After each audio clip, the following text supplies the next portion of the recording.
Acompáñeme en una oración. Padre, gracias por esta mañana, Señor. Gracias por tu palabra. Ella siempre será verdad.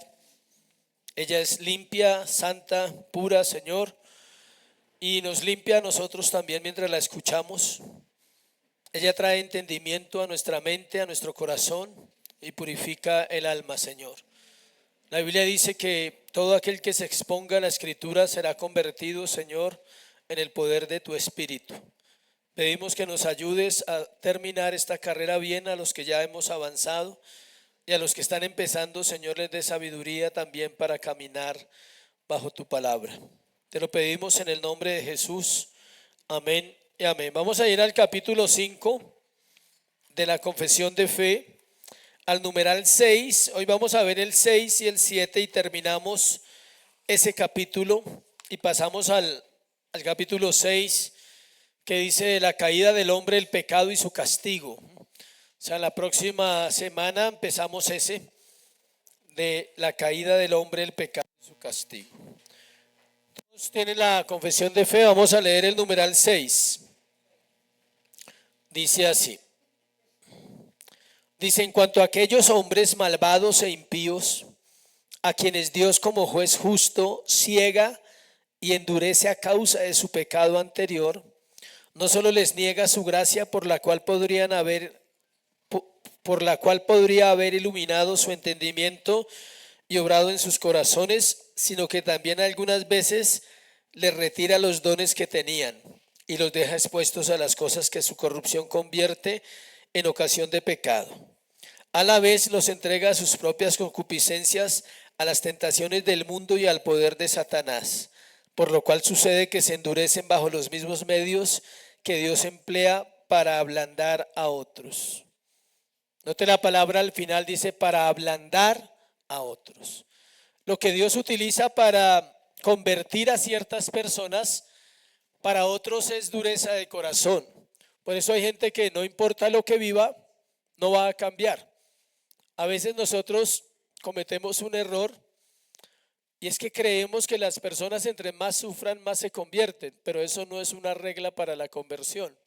Entonces, todo el mundo vendría a Cristo porque todo el mundo vive tragedias. A veces no pasa así. A veces las personas entre más circunstancias difíciles, más duros, más rechazan a Dios, más blasfeman de Dios, más dicen, ¿dónde está Dios? No existe, mire la vida que me ha tocado. Pero esas circunstancias Dios las usa para bien. ¿En quién? En sus hijos. Hoy vamos a hablar de los caminos de Dios con su pueblo y sus enemigos. Vamos a ver cómo son los caminos de Dios para unos y cómo son los caminos de Dios para quién, para otros. Hace 8 días hablamos un poquito de eso y vamos a seguir ampliando ese tema. Ninguna de las aflicciones de los fieles, escuche, ninguna, ni la muerte misma, el mayor último de los males temporales son para los fieles castigos por el pecado. Es bueno que tenga en cuenta eso.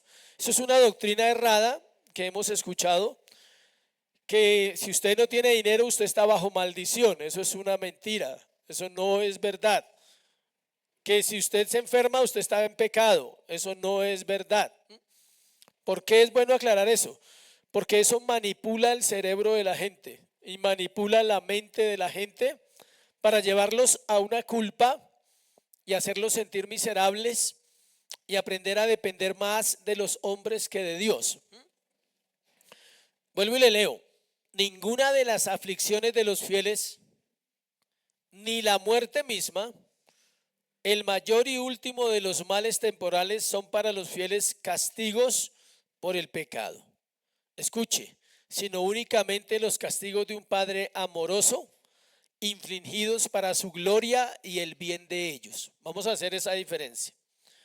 Las circunstancias que los fieles, estamos hablando de los fieles, cuando hablamos de los fieles son ¿quiénes?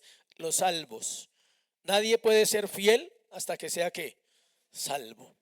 Entonces los salvos, podríamos decir, todas las cosas difíciles que enfrentan en la tierra no son un castigo por el pecado, por la sencilla razón que Cristo ya recibió el castigo por nuestro pecado.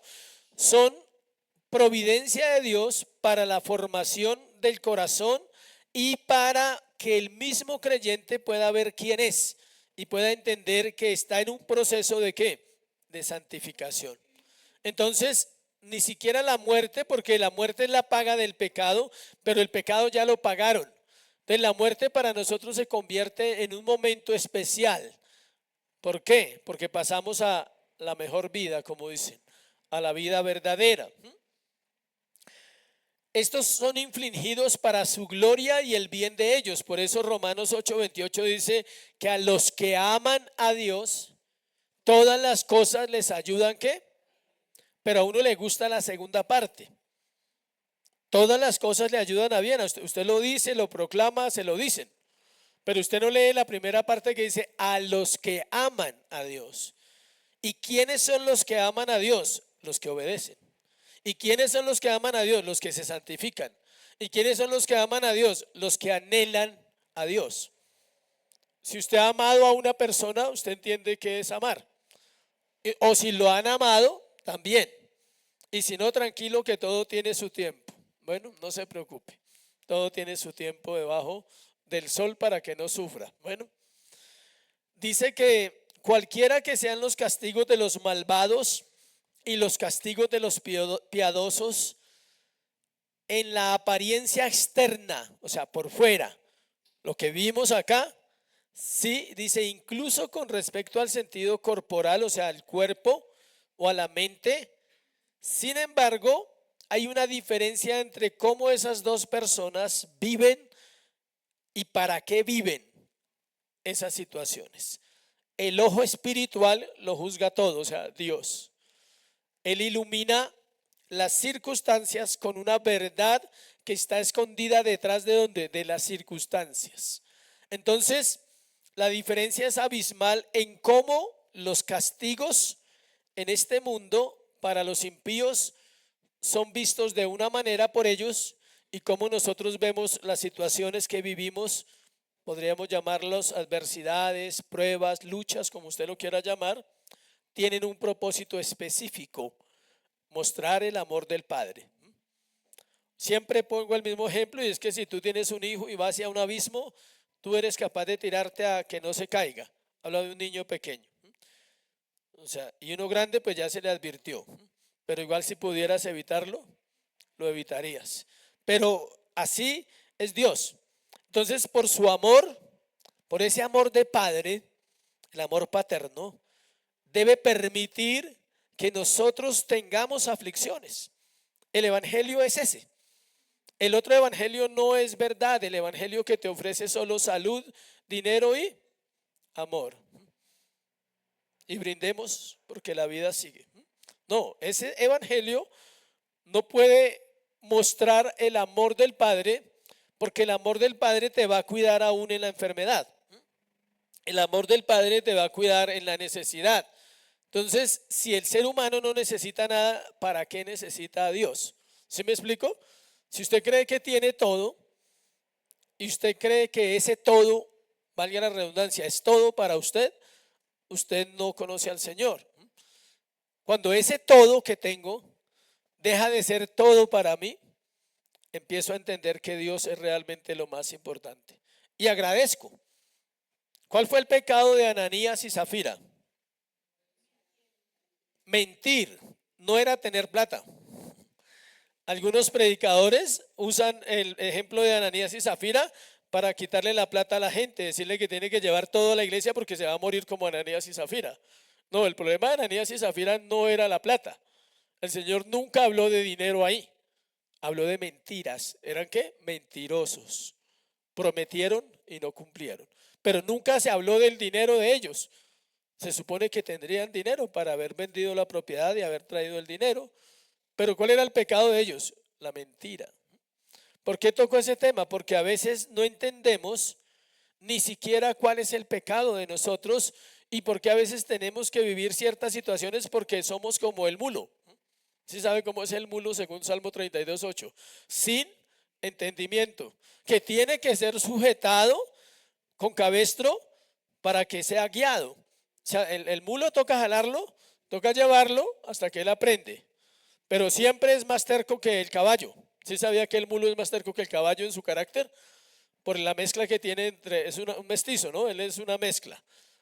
No dice el caballo, dice el mulo. O sea, el mulo no es un caballo, es una mezcla entre un caballo y un burro. ¿Sí sabían eso o no? El mulo no es un caballo, el caballo es más dócil. El caballo va a la guerra, el mulo no.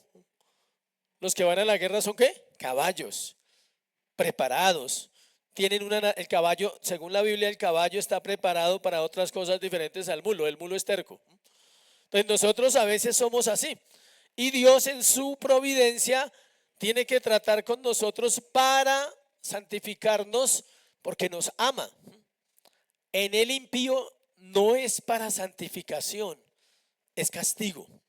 Cuando el impío vive situaciones acá en este mundo, Dios lo está ¿qué? Castigando, le está infringiendo porque él no ha saldado sus pecados. Él empieza a recibir las consecuencias de su pecado ¿dónde? Aquí. Y luego culmina ¿dónde? En el infierno. ¿Sí ve? Aquí ya empieza a recibir.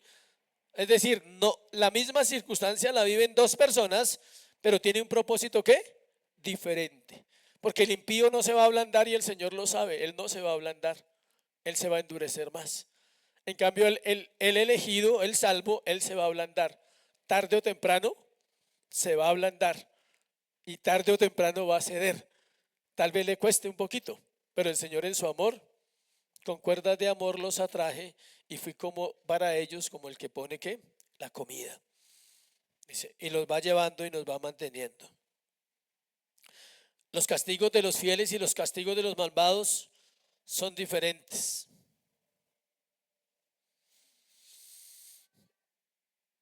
Dice que vienen de la mano de un Padre misericordioso para nosotros, reconciliándonos con nosotros en Cristo, de un juez justo, y los otros vienen de un enemigo indignado. ¿Se ve la diferencia? Nuestros castigos vienen de un Padre amoroso, o nuestras disciplinas, de alguien que quiere ser misericordioso y lo es. Y los otros vienen de un Padre malvado, de un resentido, de un enemigo poderoso, dice que no quiere nada bueno para sus hijos. O sea, a él no le interesa. La frase célebre, bien mal paga el diablo a quien bien le sirve. Eso es un adagio popular, pero es tan cierto y se aplica entre nosotros también. A veces la gente que más paga mal es la que usted más le sirve. Y el cristiano debe estar preparado para no desanimarse cuando eso pase. Sobre todo los que servimos en el ministerio, lo tenemos que enfrentar. No, en el ministerio de Cristo había un Judas. En el ministerio terrenal de nosotros hay muchos Judas. Y se repite a veces, varias veces esa situación durante años. Todo el que lleve más de 20 o 30 años sirviendo sabe que ha tenido que vivir esa situación con algunas personas. Pero, como ya lo sabe uno, guarda el corazón. Y eso también lo permite el Señor para formarlo ¿a quién? A uno. Para que no mire al hombre, sino mire ¿a quién? A Cristo.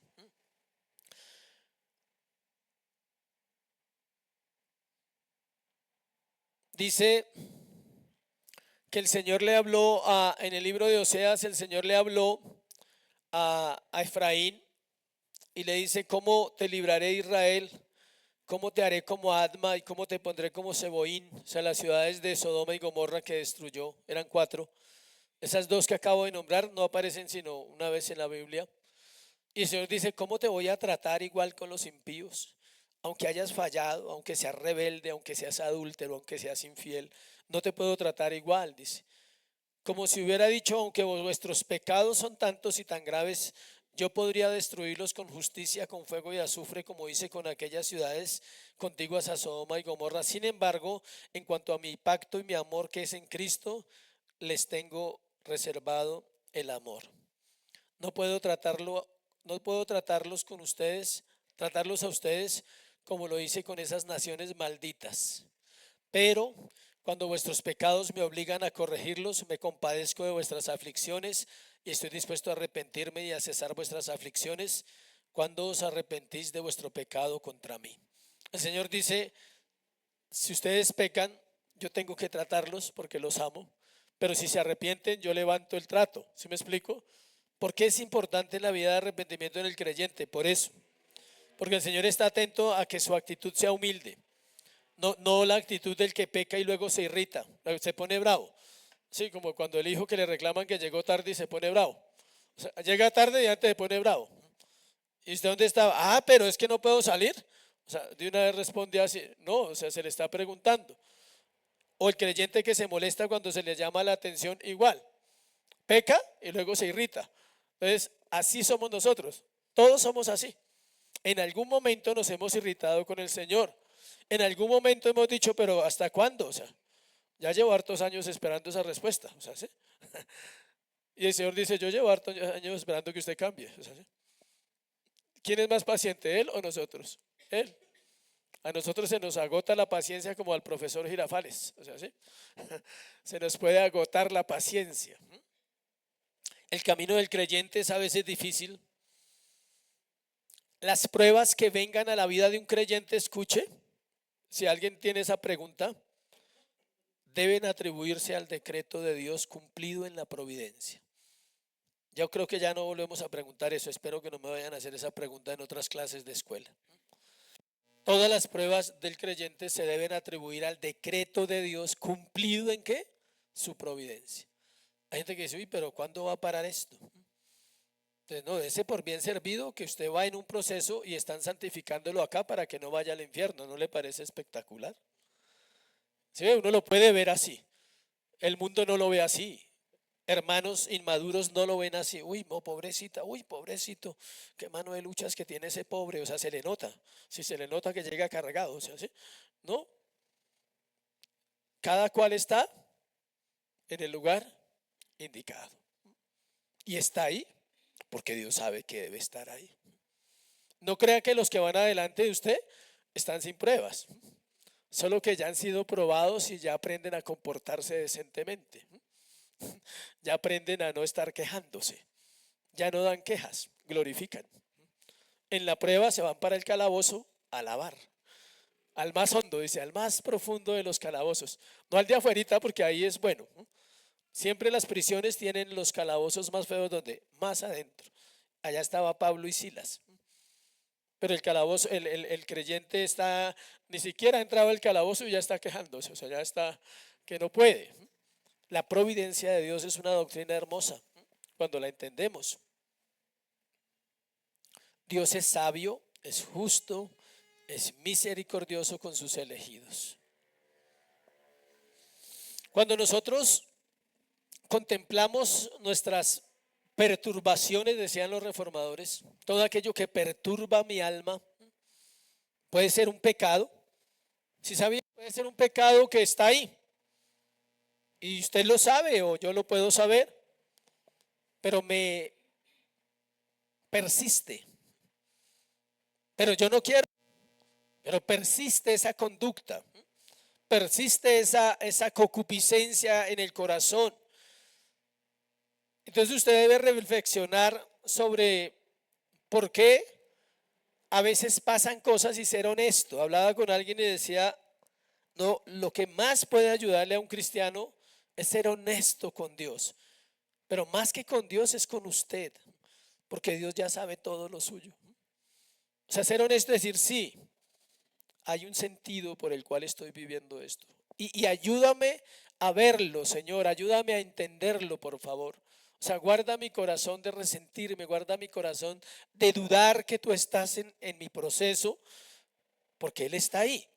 Y en ese proceso hay tres propósitos aquí de la prueba. El primero es castigo y humillación. Dios quiere que el hombre que se humille. Estos dos términos actúan para sujetar cualquier vida. Si usted quiere ver gente humilde, tiene que ser gente que se ha humillado, o Dios los ha humillado. Eso, si hablamos de la humillación, acá nos quedamos. Demanda muchas cosas. Demanda aprender a callarse, demanda aprender a esperar, demanda aprender a pedir, aprender a caminar. Dice, estos dos términos sujetan cualquier vida, dice. El castigo viene como resultado de los pecados anteriores. Si usted cree que ya se le olvidó al Señor todo, no. Dios ya le perdonó todo. Tenga esa seguridad y no dude de eso jamás. Pero Dios nunca ha perdonado consecuencias. ¿Dios perdona qué? Pecados. Si usted encuentra en la Biblia que Dios perdona consecuencias, entonces vamos a hacer otro tema sobre eso. Pero la Biblia nunca habla que Dios perdone las consecuencias de nuestros pecados. Pecados anteriores, corregir con amor para nuestro provecho como un padre a su hijo. Una aflicción física resultante de transgresiones anteriores a la conversión. Alguien que se convirtió a la fe mientras estaba en prisión aún debe cumplir su sentencia. Hay gente que se convierte en la cárcel y Dios no lo saca. Si está condenado a 20 años y se convirtió cuando llevaba 2, le toca pagar los 18. ¿Sí ve? No le quita la consecuencia, pero le enseña a vivir en una prisión libre. Es un regalazo. Dice, otro podría sufrir cirrosis del hígado debido al alcoholismo. Tomó toda la vida, llega a Cristo y se enferma. Uy, qué injusto Dios. Pobrecito, no, es que toda la vida tomó. Su hígado ya no tiene, ya. Los que consumimos drogas podemos estar expuestos a una enfermedad a futuro. Y usted debe estar preparado y decirle, Señor, hágase tu voluntad. Hace 8 días hablábamos cómo será el fin de nuestra vida. No, piense cómo es su vida hoy para que su fin sea mejor. ¿Qué siembra hoy? ¿Está sembrando hoy buenas semillas de vida? Con los hombres hablábamos del pasaje de echa tu pan sobre las aguas, porque después de muchos días, ¿qué? Lo hallarás. Pero yo reflexionaba en meditaba en ese versículo y el Señor me mostraba cómo, pero si echo el pan sobre las aguas, ¿qué pasa? Se deshace, nunca lo voy a encontrar. Sí, cuando Él dice, echa tu pan sobre sus aguas, porque después de muchos días lo hallarás, uno es todo emocional, uno dice, tan chévere, sí, pero piense en realidad qué pasa cuando usted echa el pan al agua, se pierde, se desaparece, es algo simbólico, es algo, una metáfora que Él está diciendo, siempre. El pan no es ese pan físico, hagan ejercicio, meta el pan en el agua, por ahí un día, 2 días, después ya no hay nada, eso se deshace, y más en un río o en el mar. Se pierde, los pescados se lo comen. ¿Qué va a hallar? Nada.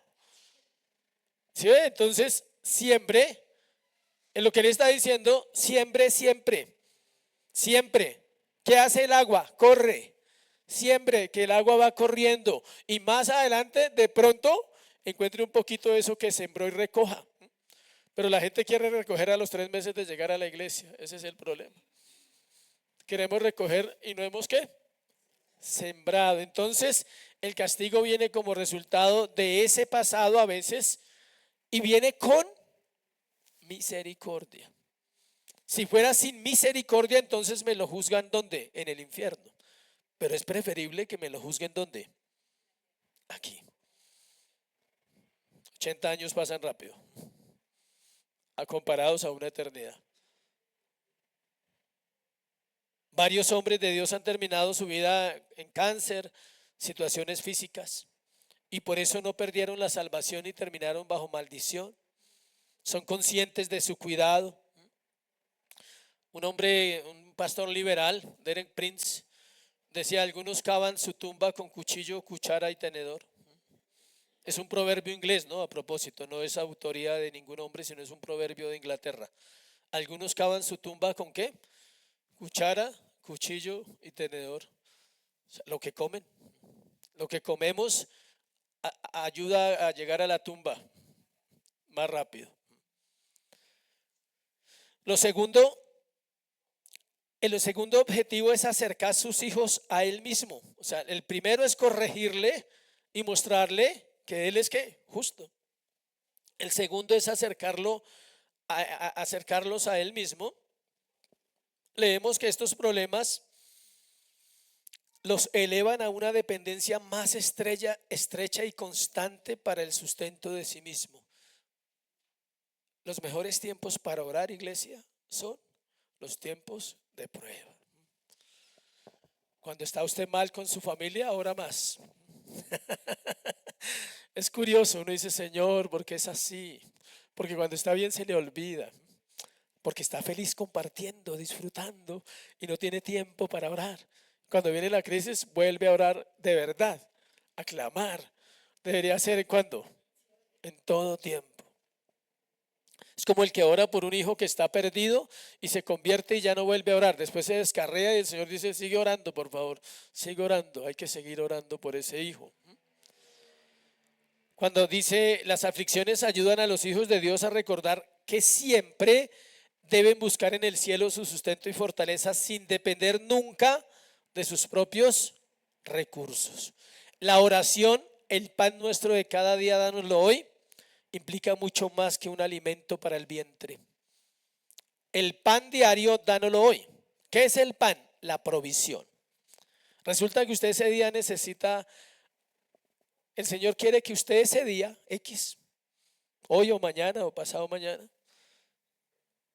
sea humilde. Entonces le va a probar, le va a mandar esa provisión que usted necesita para ser humilde. No es físico solamente. O resulta que ese día usted necesita entender el perdón. Entonces dice, me toca herirlo, usar a alguien que lo hiera para que pueda perdonar. Es curioso, ¿no? No, y ese día necesita consuelo. Tranquilo que también hay. No solo cosas difíciles.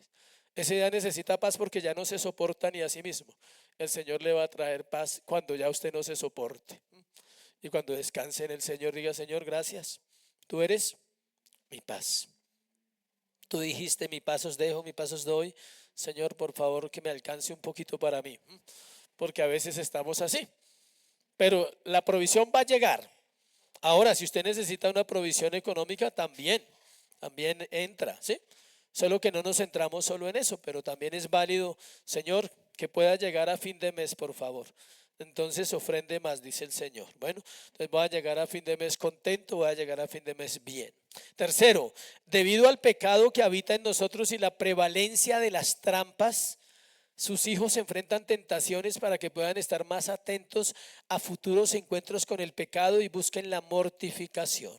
Entonces, por un lado, está nuestro pasado, que hay que entender que no cometimos dos pecados, cometimos muchos pecados, o por lo menos yo, no sé ustedes, pero yo cometí muchos pecados y soy consciente de eso. El segundo objetivo entonces era acercarnos a Él, depender, y el tercero es que eso nos entrena a futuro. Y hay una buena noticia, también se va saldando, valga la redundancia, el saldo que está en rojo. Entonces ya sé que por ese lado el Señor me tuvo misericordia, ya me procesó y me ayudó y me enseñó y ya no vuelvo a cometer la misma falta. Ya no vuelvo a ser terco.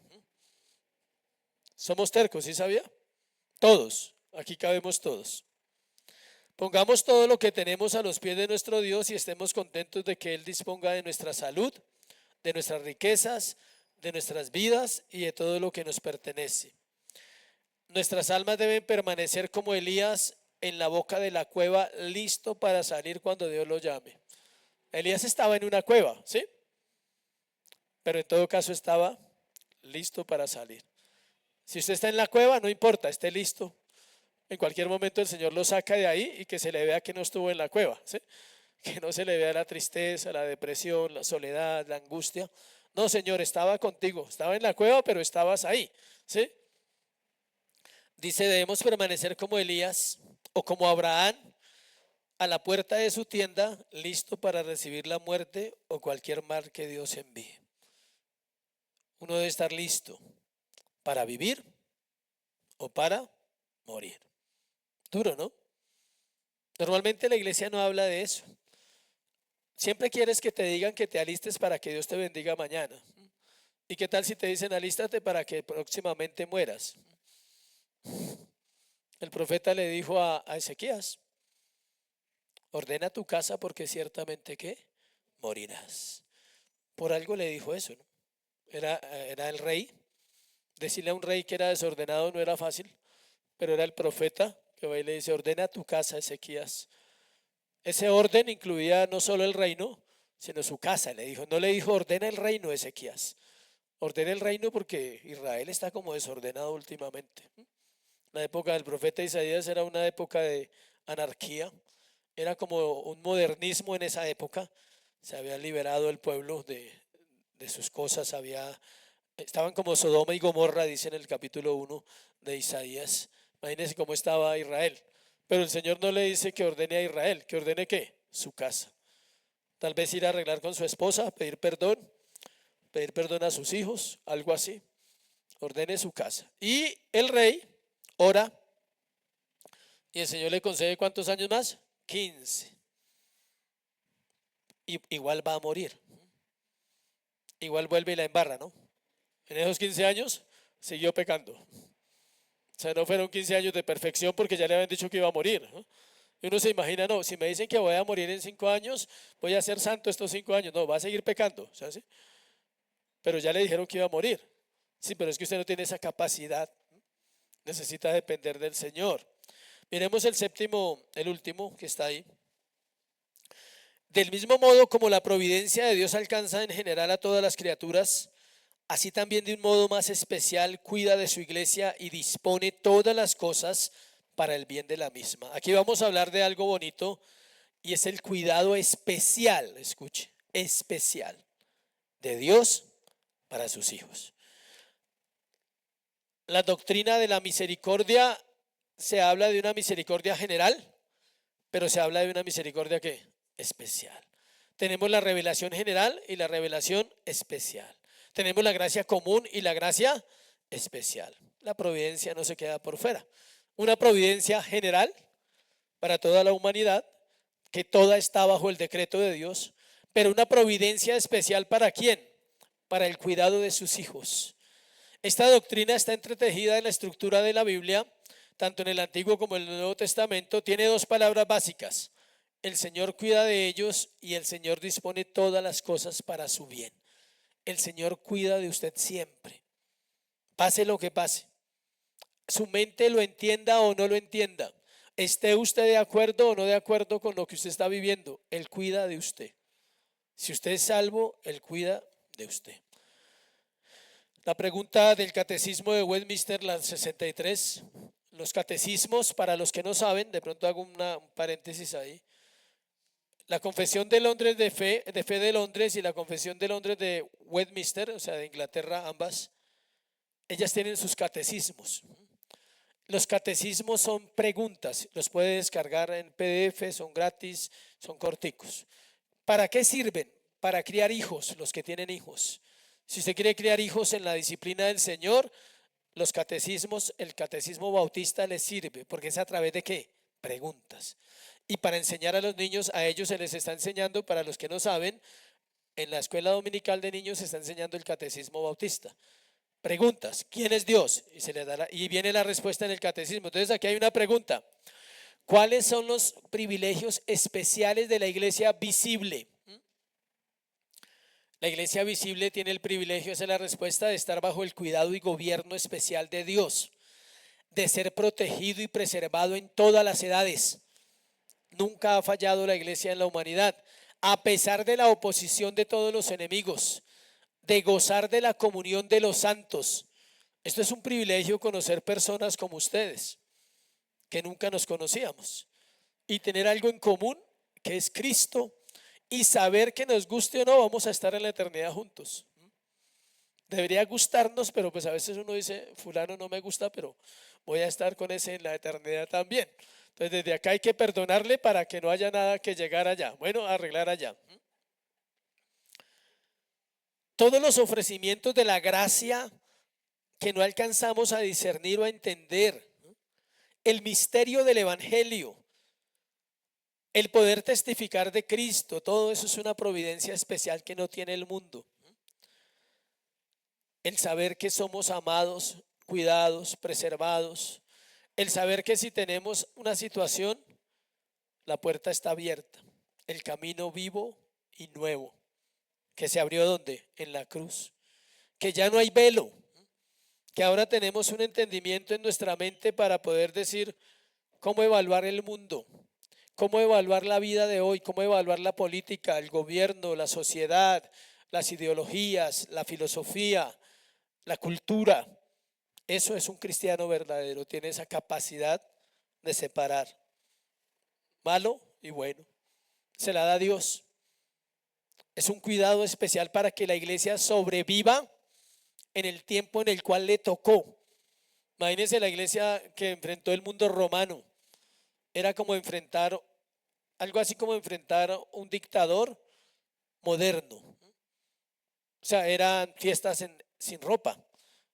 Ir al gimnasio y todos estaban desnudos en el gimnasio. Para allá vamos, tranquilos, o sea, no se preocupen. Ya estamos cerca otra vez de esa época. Y siempre les he contado, aquí estaba la sinagoga y aquí estaba el gimnasio. Y aquí estaban los varones leyendo la ley y allá estaban todos desnudos haciendo ejercicio. Con aceites y ungüentos y todo lo que usted se imagine que olía bueno, rico, delicioso. Y enfrentar esa cultura a la iglesia primitiva, enfrentar a los emperadores, a Nerón, a Claudio, a todos esos asesinos, pero Dios la cuidó y la iglesia creció como nunca ha crecido. Era muy grande la iglesia. Uno tiene la idea de una iglesia chiquita. No, si hacemos en proporción, eran las iglesias más grandes que han existido porque la población era más pequeña que ahora. ¿Sí? Eran pueblos pequeños de 80.000 personas. Y si una iglesia, un pueblo de 80.000 habían 1.000 o 2.000 creyentes, eso es mucho. Mucho para lo que hoy vemos tan poquito. O sea, hablando de verdaderos creyentes. Leamos Hebreos 8:12.